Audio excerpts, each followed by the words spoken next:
Boa noite, igreja. Boa noite, amigos. É uma grande satisfação estar com vocês novamente. Hoje é dia 21/7 e nós estamos na nossa terceira aula do livro de Atos. Logo na primeira aula eu conversei da dificuldade que teríamos de avançar e que em alguns capítulos nos deteríamos mais, em alguns assuntos nos deteríamos mais. Antes de prosseguir, eu gostaria de me desculpar pelo tempo da semana passada, que eu extrapolei o tempo previsto, e eu entendo que assistir uma aula ou uma participação pelo celular, existe uma disciplina que muitas pessoas não estão acostumadas. Então eu sugiro que você conecte o seu dispositivo de celular na televisão, se você quer compartilhar com a sua família, que aí as pessoas ficam conectadas.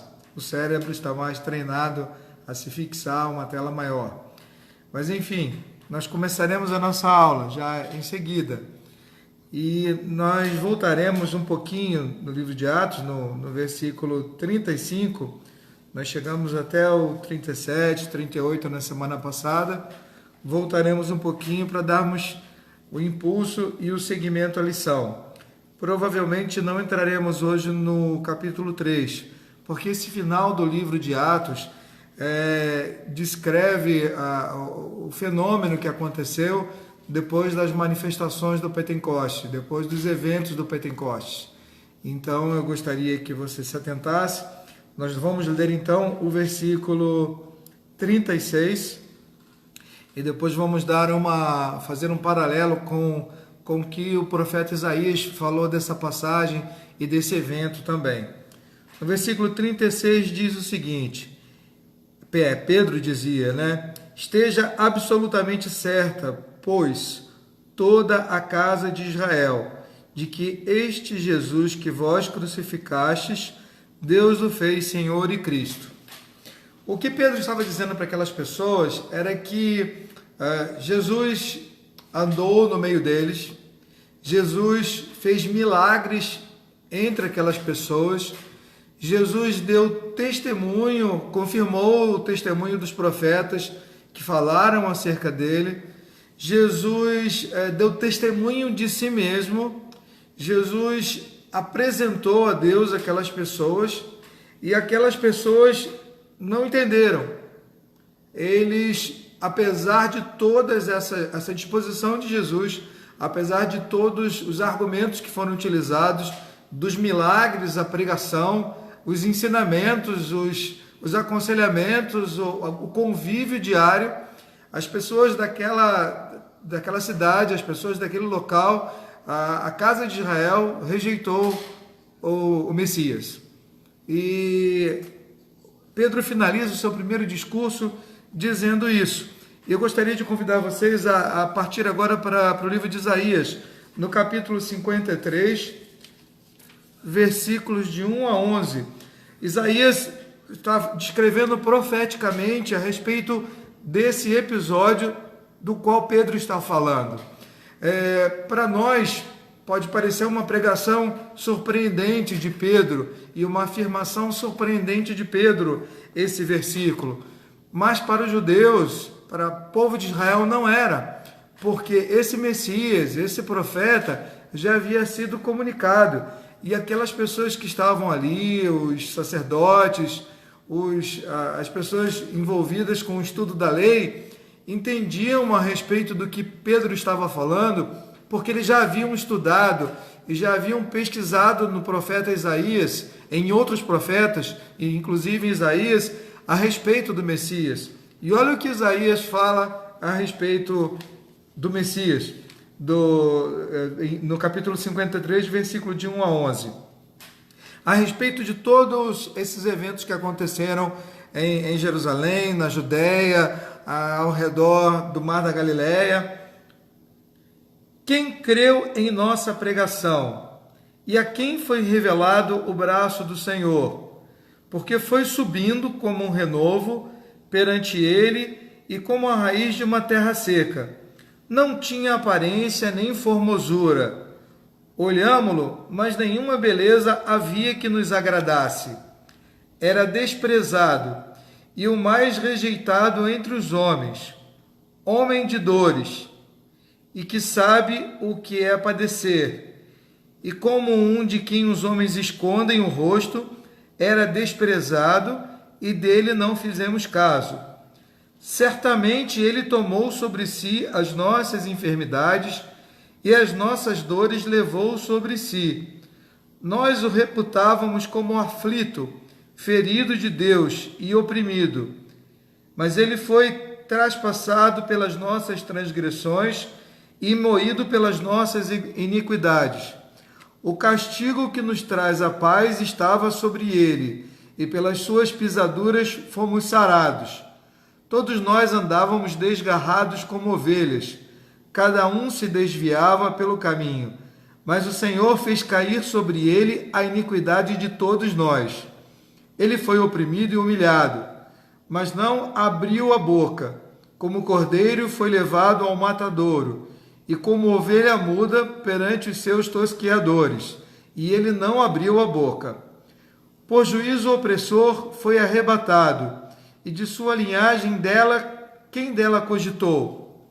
Porquanto foi cortado da terra dos viventes, por causa da transgressão do meu povo, ele foi ferido.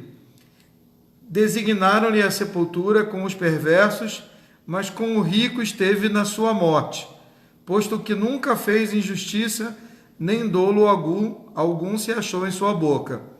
Todavia ao Senhor agradou moê-lo, fazendo-o enfermar. Quando der ele a sua alma como oferta pelo pecado, verá a sua posteridade e prolongará os seus dias, e a vontade do Senhor prosperará nas suas mãos. Ele verá o fruto do penoso trabalho e sua alma ficará satisfeito. O meu servo, o justo com o seu conhecimento, justificará a muitos, porque as iniquidades deles levará sobre si. Para nós hoje, lendo esse texto posteriormente, é muito claro sobre quem o texto fala. E para aquelas pessoas, naquele tempo, também deveria ser. Por isso Pedro fez a afirmação que fez no versículo 36 do livro de Atos.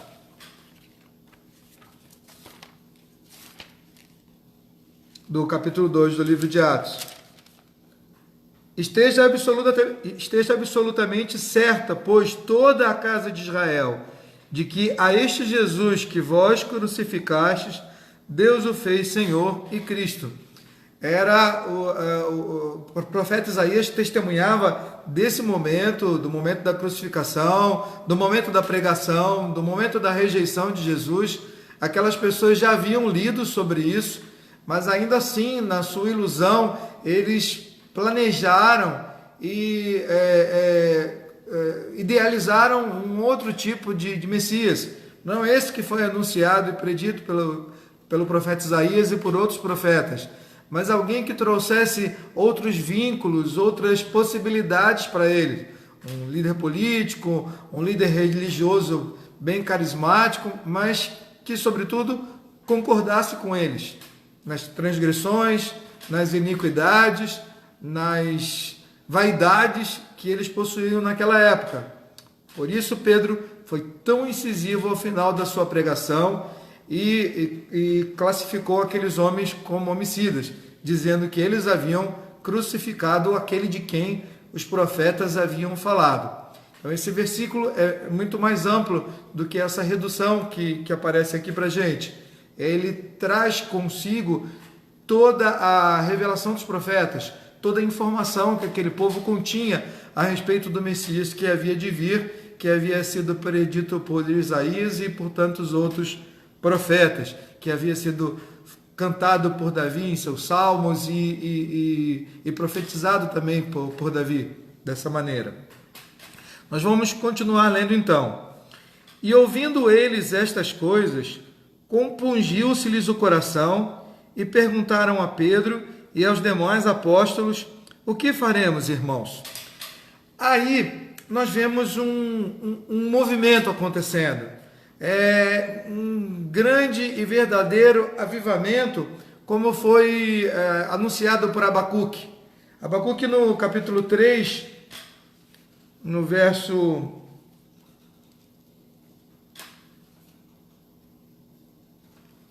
capítulo 3. Esse verso eu tinha certeza que tinha anotado.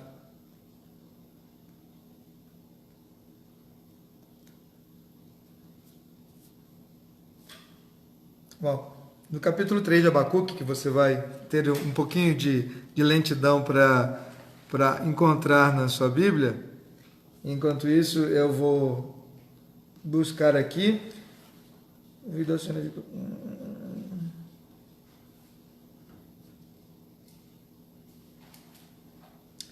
Abacuque, ele é um profeta que anuncia nesse capítulo 3 sobre o avivamento que viria sobre aquele povo. Ele declara em sua profecia, no capítulo 3, um avivamento que aconteceria na casa de Israel entre o povo do Senhor. A minha esposa está vasculhando a Bíblia ali para achar o versículo corretamente, para que eu fale para vocês. E ele surpreende as pessoas discutindo sobre o avivamento do Senhor, que viria no meio do tempo. Ele não fala no começo do tempo, ele não fala no fim do tempo, ele fala no meio do tempo, viria um avivamento sobre o povo do Senhor. E nós acreditamos que é sobre esse avivamento que Abacuque profetizava, e foi escrito a respeito disso no seu livro, no capítulo 3. E esse avivamento, como a palavra fala, avivamento é literalmente a vivificação. Nós conhecemos hoje avivamento e muitas pessoas falam sobre avivamento e anunciam avivamento como grandes movimentos públicos, mas o que aconteceu em Jerusalém, na Judéia nesse tempo, foi um grande avivamento, uma grande vivificação daquele povo que se encontrava em trevas, que se achava morto, encerrado nos seus pecados. 17. Como? Isso é 17. Não é 17.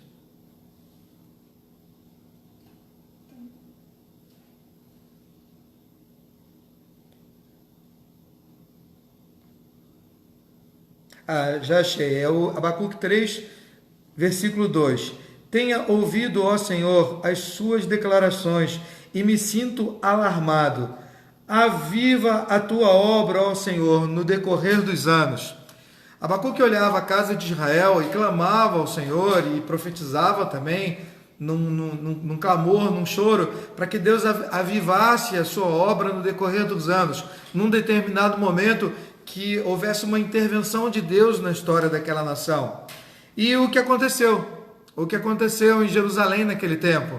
Esse avivamento, e eu gostaria de me deter um tempo nesse momento aqui, porque o que aconteceu aqui foi isso.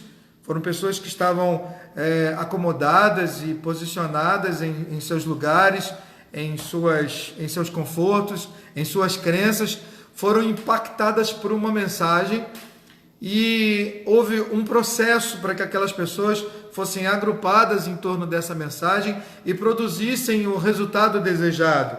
Segundo o texto que nós lemos no livro de Atos, ele diz assim: ouvindo ele estas coisas, então houve uma comunicação de uma mensagem. Primeira coisa que aconteceu foi a mensagem ser anunciada, para que aquele grande movimento, aquele grande avivamento acontecesse junto àquelas pessoas. Ouvindo ele essas coisas, então eles ouviram.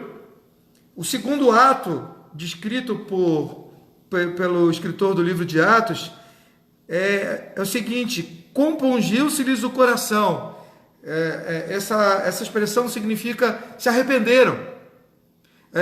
Nós vemos aí, então, nesse momento, a participação do homem na comunicação da mensagem, que foi o que Pedro fez, que é a sua participação, que é a minha participação, que é a participação da igreja enquanto indivíduos na comunicação da mensagem, a participação do homem.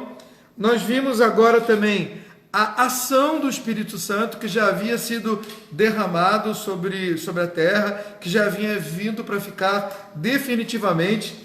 E nesse momento nós vemos a ação do Espírito Santo, porque o que convenceu aqueles homens de que eles estavam errados não foi a eloquência de Pedro, ou sua habilidade com as palavras, ou a forma incisiva com que ele pregava, mas foi a intervenção e a ação direta do Espírito Santo. Agora houve uma união de fatores: pregação da mensagem, a atenção do ouvinte e a ação do Espírito Santo agindo no coração deles, convencendo eles daquele grande erro, das suas iniquidades, dos seus pecados, tanto que eles compungiram o seu coração, eles arrependeram-se no seu coração e perguntaram a Pedro e aos demais apóstolos: o que faremos agora, irmãos? Vocês entendem a profundidade e o nível de arrependimento que acometeu aqueles irmãos, aquelas pessoas que se converteram, aquelas pessoas que receberam a mensagem e que foram alvos da intervenção do Espírito Santo? E isso é muito importante a gente frisar, porque foram essas pessoas que constituíram a base, a semente, o início da igreja. Com essas ações, com esses resultados, com essas intervenções.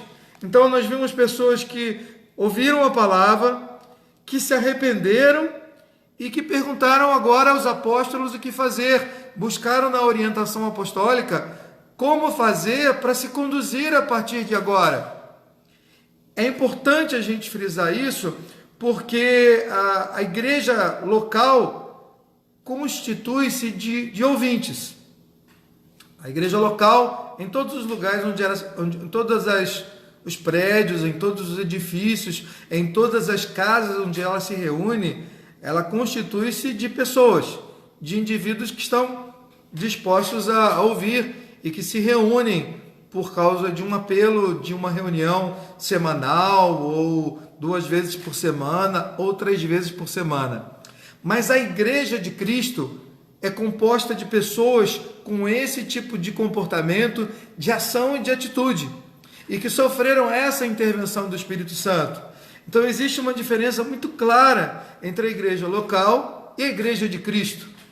A igreja local, inclusive, reúne pessoas que podem não ter se arrependido, que podem não ter ouvido a mensagem de maneira adequada, que podem não ter feito a pergunta que esses homens fizeram aos apóstolos: o que faremos agora? Nós entendemos o nosso pecado, nós entendemos o nosso erro, nós ouvimos a sua mensagem, Pedro, e se dirigindo aos apóstolos pedindo agora orientação como pessoas arrependidas. Então é dessa forma, irmãos, que nós devemos encarar o avivamento. É dessa forma que nós devemos encarar a intervenção de Deus e a vivificação de Deus sobre um grupo de pessoas. Por quê? Porque precisamos entender isso e trazer para a nossa realidade e fazermos um paralelo com a nossa vida, para nós sabermos se nós nos identificamos com esse comportamento aqui. Se quando nós ouvimos as mensagens, se quando nós ouvimos a revelação do Senhor, o que acontece no nosso coração é esse confronto com a nossa vida, com a nossa realidade, com o nosso comportamento, e se esse confronto produz essa pergunta: o que farei agora? Como me comportarei? Para onde me dirigirei? Aqueles homens, eles tinham que ter essa comunicação direta com o apóstolo e esse discipulado direto para ter uma orientação clara a respeito do que fazer. Nós temos uma vantagem muito grande sobre essas pessoas. A vantagem que nós temos é que nós temos todos esses relatos escritos para nós. Nós temos o Novo Testamento composto das instruções apostólicas, das instruções dos discípulos daquela igreja, das instruções elaboradas de Paulo sobre todos esses eventos que aconteceram e sobre as suas próprias revelações a respeito da obra de Cristo, a respeito do ministério de Cristo, a respeito da realidade do sacrifício, da veracidade do sacrifício vicário. Mas aquelas pessoas tinham somente os apóstolos a quem recorrer. E eles tomaram a ação direta a partir do reconhecimento da sua condição, da sua própria condição de pecadores. Coração compungido, coração arrependido. E é esse o resultado de uma pregação cheia de poder. A gente confunde, às vezes, o resultado de uma pregação poderosa. Mas eu entendo que uma pessoa se arrepender dos seus pecados, uma pessoa se arrepender da sua vida, uma pessoa entender a sua condição de pecador, é um milagre muito mais excepcional do que o que a gente costuma ver com frequência na televisão anunciado, nas campanhas anunciadas. O arrependimento de um pecador é um verdadeiro milagre. E é uma ação que só pode acontecer diante da intervenção do Espírito Santo. Tanto é fato, tanto é verdade, que Jesus andou com eles, Jesus viveu com eles, Jesus caminhou com eles, Jesus ensinou, Jesus fez milagres, Jesus comeu com aquelas pessoas e aquelas pessoas não o reconheceram. Mas agora, com a ação do Espírito Santo, tudo isso tomou uma nova dimensão.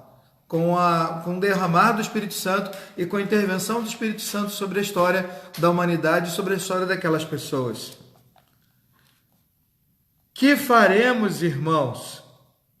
É uma pergunta de pessoas que se confrontaram com a sua própria realidade.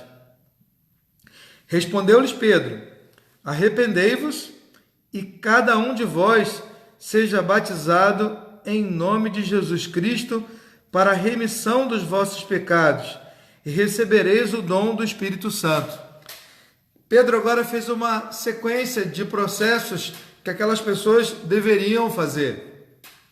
Primeiro, ele convocou-lhes ao arrependimento, uma coisa que já estava acontecendo no coração deles. Eles já haviam sido convencidos pelo Espírito Santo a respeito do seu próprio pecado, a respeito das suas impurezas, das suas injustiças, e não sabiam o que fazer com esse conhecimento. E Pedro orientou eles agora: arrependei-vos, faça uma conversão de caminho, faça uma mudança de itinerário, faça uma mudança de rota, que é o que deve acontecer com todo crente quando confrontado com a palavra do Senhor, quando incomodado com a palavra do Senhor. Eu já tive a oportunidade de pregar na igreja sobre isso, que o confronto, o encontro do homem com o evangelho, do crente com a palavra do Senhor, é constrangedor, porque a palavra nos confronta, ela não nos leva para um passeio, ela dá uma trombada na nossa vida, ela não vai ao nosso encontro, ela vai de choque. Ela não leva a gente para um passeio, ela vai em rota de colisão conosco. Ela vai impactando a gente. E aqueles homens tiveram essa experiência. E o resultado dessa experiência com a revelação de Cristo, com a revelação das boas novas, foi o entendimento deles a respeito da sua própria impiedade. E Pedro agora orienta, diante de todo esse conhecimento, arrependam-se. Arrependam-se, convocam eles para o batismo agora, sejam batizados em nome de Jesus. O que Pedro estava fazendo, a referência que Pedro estava fazendo era o batismo que João praticava, para testemunho do arrependimento. Aqueles homens agora foram convidados também a serem batizados como um testemunho público, como uma comunicação pública diante de todas as pessoas do seu verdadeiro arrependimento interior, do seu verdadeiro reconhecimento do pecado. E Pedro termina o versículo dizendo que para eles também seria conferido o dom do Espírito Santo diante de todas essas experiências e confissões. Que aquela experiência que havia sido, que havia alcançado os apóstolos e os discípulos, agora seria universalizada para aquelas pessoas, para todas aquelas pessoas que ouvissem a mensagem, que tivessem a intervenção do Espírito Santo no convencimento da sua impiedade e que se arrependessem, agora também poderiam participar do dom do Espírito Santo, poderiam participar dessa intervenção do Espírito Santo, desse derramar do Espírito Santo que havia acontecido naquele local. E aquele avivamento agora era prometido a todas aquelas pessoas. Isso é um verdadeiro avivamento. Isso é uma verdadeira intervenção. Não são os grandes movimentos públicos, nem as grandes pregações calorosas, mas é uma mensagem objetiva, simples, que é inflamada pelo Espírito Santo, que convence a pessoa da sua condição, e como resultado disso, as pessoas se arrependem e buscam agora a confissão pública através do batismo, que foi a orientação que nós recebemos para a confissão pública da nossa fé, para a confissão pública do nosso arrependimento. Mas o processo começa no ouvido. E como as pessoas ouvirão se não houver quem pregue? Isso é uma convocação para todos nós a partir dessa experiência que aconteceu aqui. Porque há necessidade de uma pregação, há necessidade da intervenção do Espírito Santo, há necessidade do arrependimento, há necessidade da confissão pública, e a nossa confissão pública é através do batismo. E aqui vale a pena abrir um parêntese, por liturgia, por costume e por hábito nosso, nós temos uma escola, uma classe de treinamento para as pessoas que postulam o batismo e a congregação e a confissão pública. Mas naquela época, esse processo acontecia depois. As pessoas se arrependiam, eram batizadas e depois eram discipuladas ali, no dia a dia, no confronto diário com a palavra, como nós vamos ler nos versículos seguintes. Às vezes, o treinamento para batismo, eu tive informação de uma determinada comunidade que gastava quase 2 anos no treinamento para o batismo. Muitas pessoas se descomprometiam nesse processo. Um treinamento tão longo, e elas conheciam as pessoas sem construir o vínculo da confissão pública e muitas vezes se detinham no meio do caminho. E é importante a gente salientar isso, que o objetivo dos treinamentos para batismo deve ser levar as pessoas à água. Então, logo, isso por questões litúrgicas e por construções doutrinárias com o passar dos anos. É levar as pessoas às águas, tão logo tenhamos uma oportunidade. E o treinamento continua. E o treinamento do batismo continua a vida toda.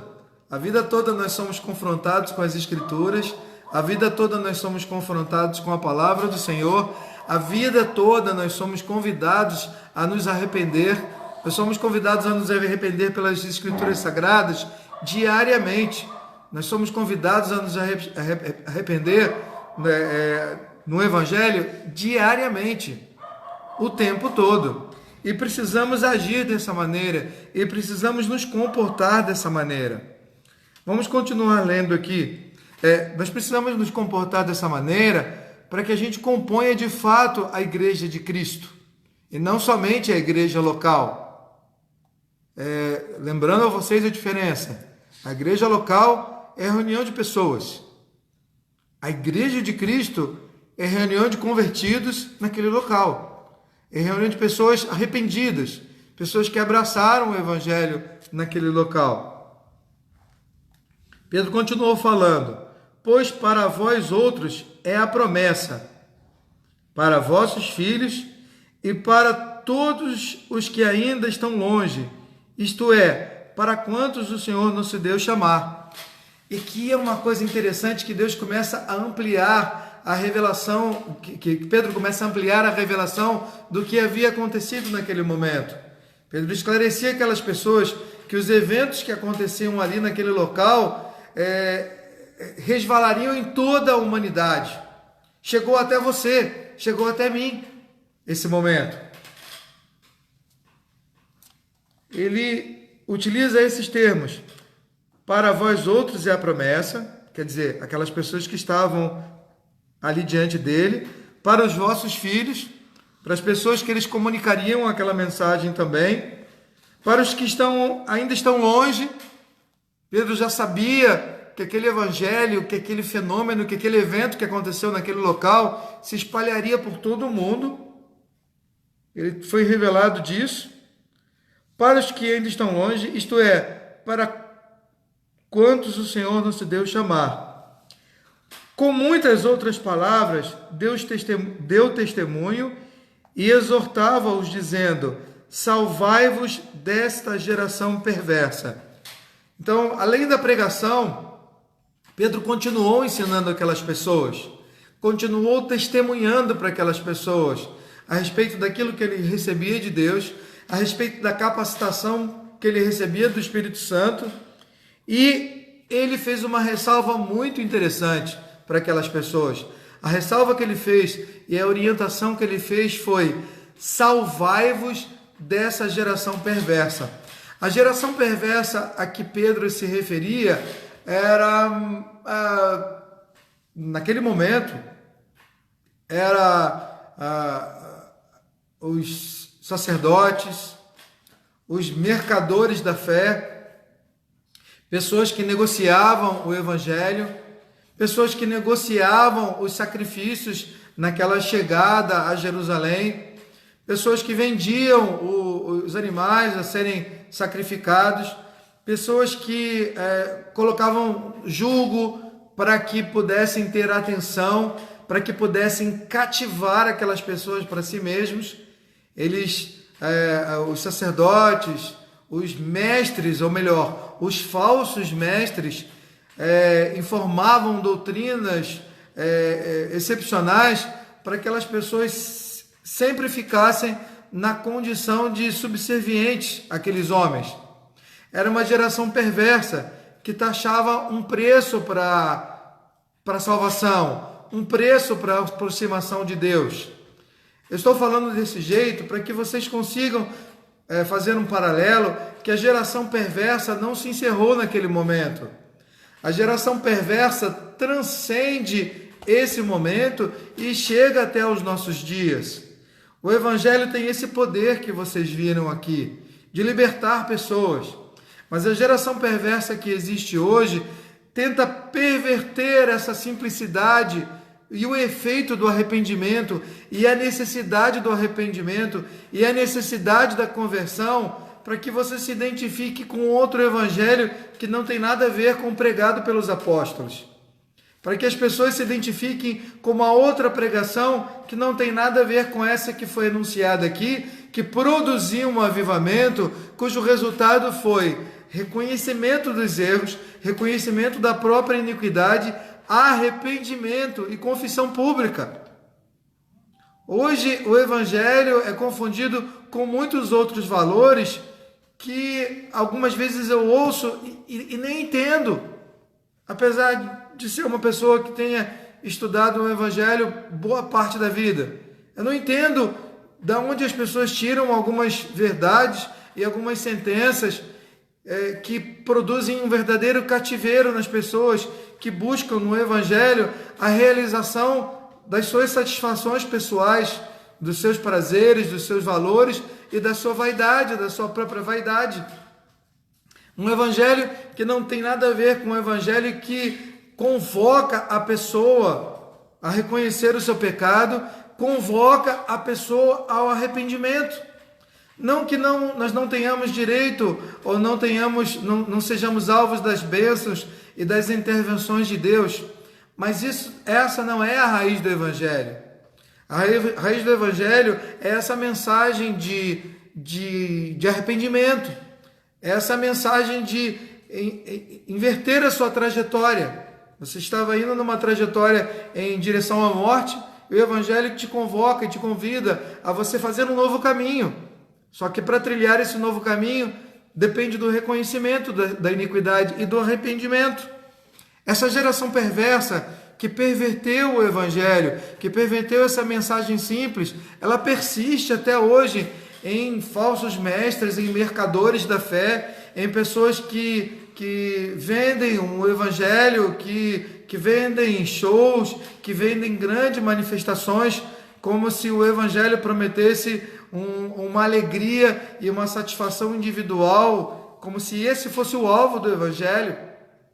Esse era o alvo do helenismo, a cultura que veio dos gregos e que permaneceu com os romanos e que se infiltrou no povo de Israel. O helenismo dizia que o ápice era o homem e que o homem devia satisfazer todos os seus desejos, todos os seus anseios e todas as suas vaidades. Isso era tão forte que as divindades gregas e as divindades romanas eram identificadas com comportamentos humanos e com satisfações humanas, beleza, bebida, sensualidade, e muitos deles eram cultuados dessa maneira. Por quê? Porque o objetivo daquela cultura era satisfazer, era ir ao encontro das satisfações do homem. Agora nós temos uma mensagem que vai de encontro, vai em rota de colisão e não ao encontro. A mensagem que vai ao encontro das suas satisfações, que não produz incômodo em você, da sua vida, da sua realidade, ela é uma mensagem que pode estar maquiada, que pode estar sendo conduzida por um falso mestre, por um falso profeta, que também fomos alertados a respeito deles. Então, os que lhe aceitaram a palavra foram batizados, havendo um acréscimo naquele dia de quase 3.000 pessoas. É muita gente para uma pregação. Eu acho que nenhum de nós, nessa geração, viu um único evento com tantas conversões. E aqui fala que a Igreja de Cristo somou esse número de almas. Não foi o ajuntamento. E os que lhe aceitaram a palavra e foram batizados, havendo um acréscimo naquele dia de quase 3.000 pessoas. Isso é fantástico. Isso é um verdadeiro resultado de avivamento, de intervenção de Deus. E perseveravam na doutrina dos apóstolos, e na comunhão, e no partir do pão, e nas orações. Essa é a ação da Igreja de Cristo. A ação da Igreja de Cristo, como foi relatada aqui, e como foi inaugurada por aquelas pessoas, é perseverança, doutrina apostólica, comunhão, e a comunhão aqui é exemplificada pelo partir do pão, por estar juntos, e nas orações. Há pessoas que afirmam, irmãos, que pode ser igreja sem estar junto. Eu lamento esclarecê-los que é difícil, porque uma das ações diretas do Espírito Santo é você se preocupar com o seu próximo.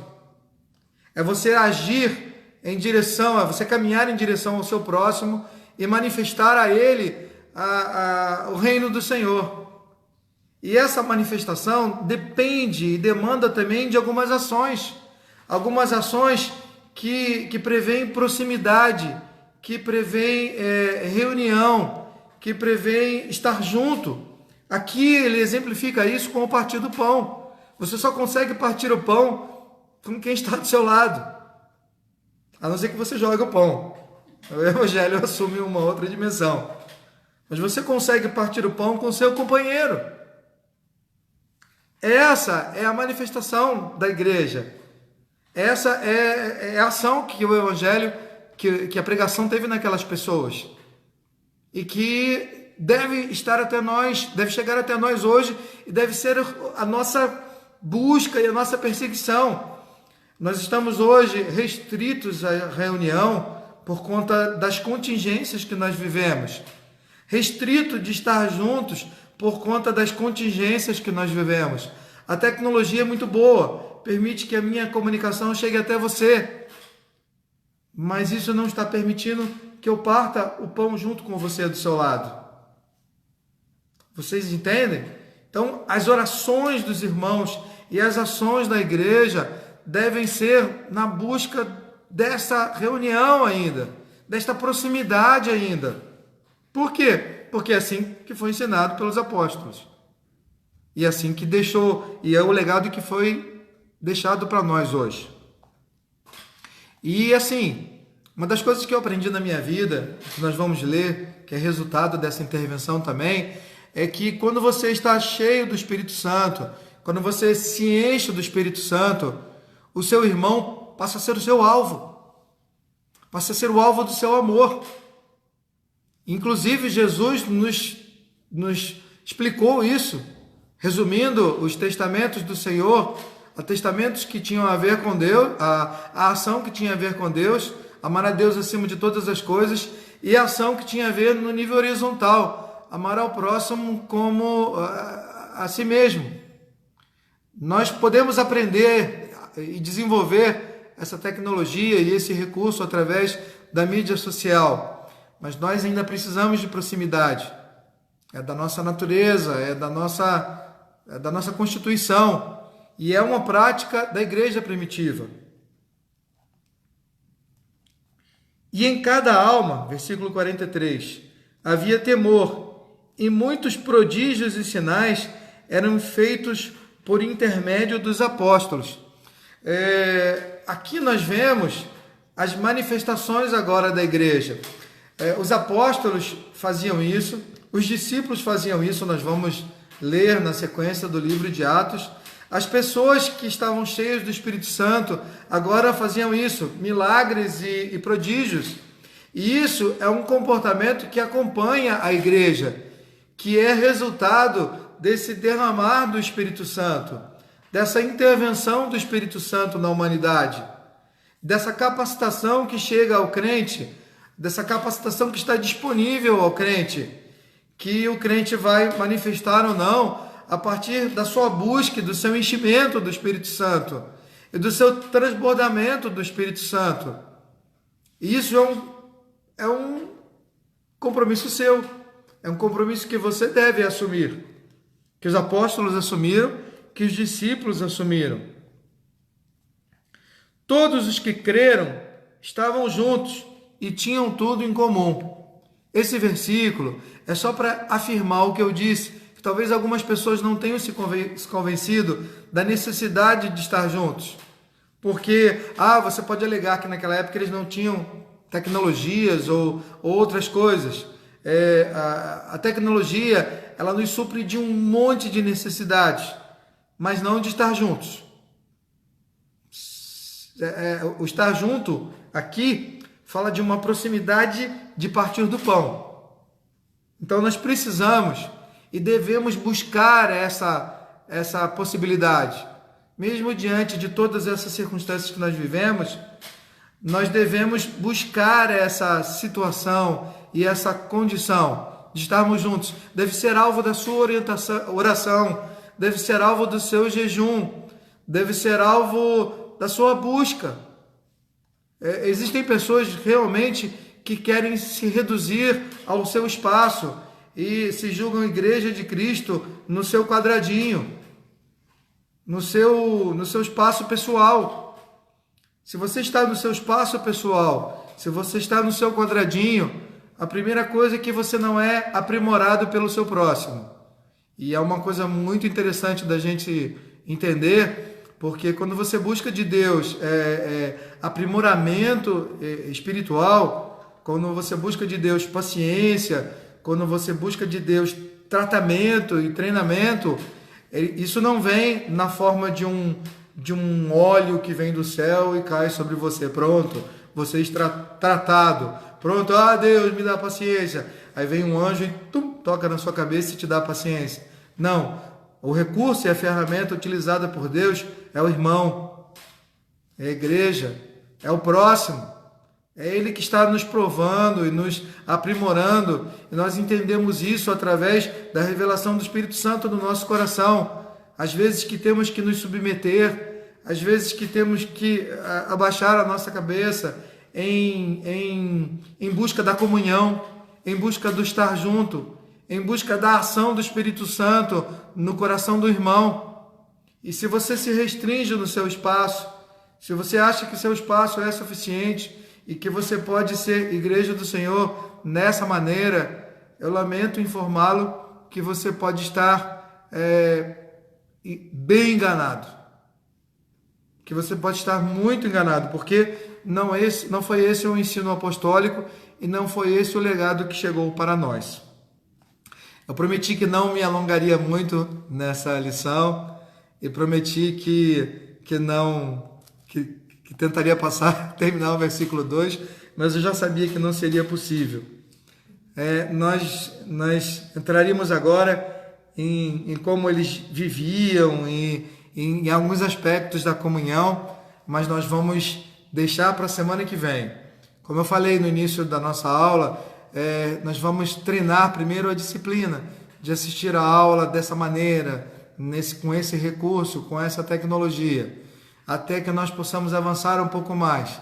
Mas foi uma grande alegria compartilhar esses versículos com vocês, esses pequenos estudos com vocês, a parte do conhecimento e do estudo que eu fiz sobre esse livro ao longo da minha vida.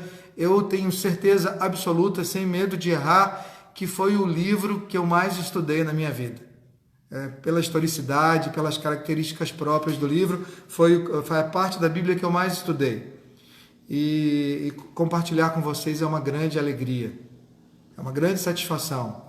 Queridos, que Deus abençoe a todos. Eu quero orar com os irmãos agora, para que esses ensinamentos fiquem gravados no coração de vocês, para que a palavra do Senhor se transforme você da maneira correta, produza em você identificação das suas falhas e dos seus erros, confronte você e chame você ao arrependimento, exorte você e convide você ao arrependimento e uma mudança de trajetória. Tanto você que está ouvindo, que não teve uma experiência pessoal com o Senhor, como você que está ouvindo, que já está na igreja local, mas que também não teve uma experiência pessoal com o Senhor, como você que é crente há muitos anos e que tem experiências pessoais com o Senhor todos os dias, que hoje seja mais um dia de experiência pessoal, que quando você se deitar, você possa entregar a sua vida e colocar a sua vida diante do Senhor e dispor a sua vida ao Espírito Santo para que Ele possa mais uma vez revelá-lo, para que Ele possa mais uma vez exortá-lo, para que você possa mais uma vez entender uma porção nova das Escrituras Sagradas através da luz do Espírito Santo do Senhor. Vamos orar, queridos. Pai Celestial, nós te agradecemos por esse dia, Senhor Deus. Te agradecemos por essa semana em que vencemos. Se estamos ouvindo e juntos aqui, é porque o Senhor nos deu a graça e a fortuna de estarmos juntos com os irmãos, mesmo que estejamos separados. Estamos ensaiando essa comunhão através desse recurso de tecnologia que nós usamos nesse momento. Eu te peço, Senhor, que o Senhor abençoe cada pessoa, cada ouvinte nesse momento, cada pessoa que seja alcançada por esse estudo, para que ela possa ser confrontada na sua própria vida, com seu próprio comportamento, da sua própria realidade, que possa buscar na comunhão dos irmãos, na intervenção do Espírito Santo, as orientações necessárias, na busca e na pesquisa da palavra do Senhor, as orientações necessárias para que possa de fato compor a igreja de Cristo. Eu te oro agradecido, Senhor. Eu te oro agradecido porque foi uma semana em que, apesar de notícias ruins, tivemos a nossa esperança renovada na experiência contigo, no encontro com os irmãos. Que Deus abençoe-nos a todos. Que a igreja do Senhor seja abençoada em todos os lugares. Nós choramos, Senhor, agradecidos no nome precioso de Jesus. Amém. Irmãos, fiquem com Deus. Deus abençoe a cada um. Compartilhem se gostaram. Se não gostaram, compartilhem com as pessoas das quais não gostam. Mas compartilhem, estudem, estejam juntos. E, acima de tudo, testemunhem desse evangelho maravilhoso. A sua parte é essa. As ações do Espírito Santo, Ele vai fazer, como nós tivemos oportunidade de entender nesses versículos que lemos hoje. Deus abençoe a todos.